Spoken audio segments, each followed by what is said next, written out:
Hey guys, welcome to my channel. Recently I discovered a free-to-play shooter called Ironsight. While looking for reviews of the game, many people compared it to games from the Call of Duty franchise. And it makes sense because this game looks exactly like a Call of Duty game. And I've been playing more free-to-play games as of recent because microtransactions have made their way onto every AAA game, and I don't like paying more on top of the retail price of the game. But back to the point, having a Call of Duty clone isn't a bad thing, and I'll try to explain why.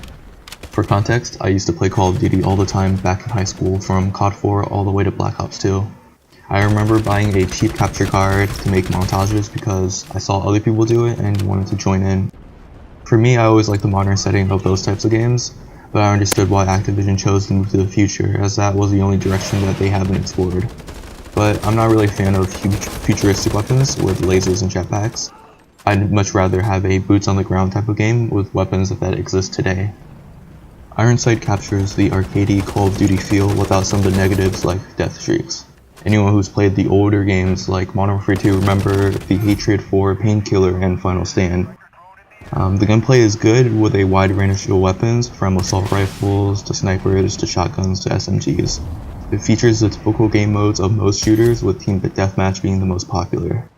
If I were to compare it to one Call of Duty game, it would be Modern Warfare 3.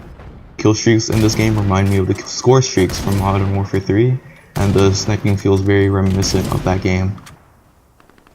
As for in-game currency, each weapon can be purchased permanently or rented. The game does have a repair system, much like Alliance of Valiant Arms, a free-to-play shooter that I used to play.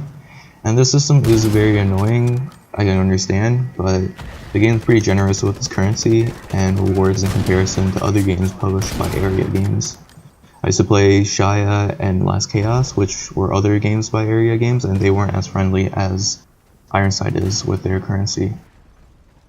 And so the big question is, does imitation surpass the original? And for me, it's hard to say.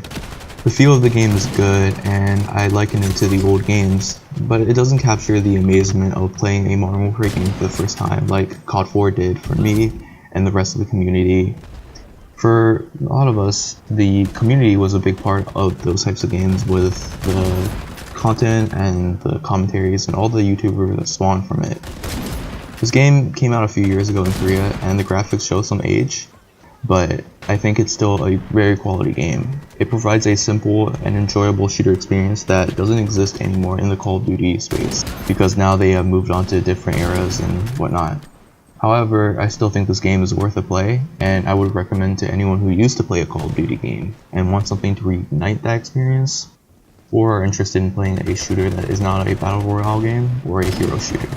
Anyways, thanks for watching my video, and I'll see you guys next time. Bye.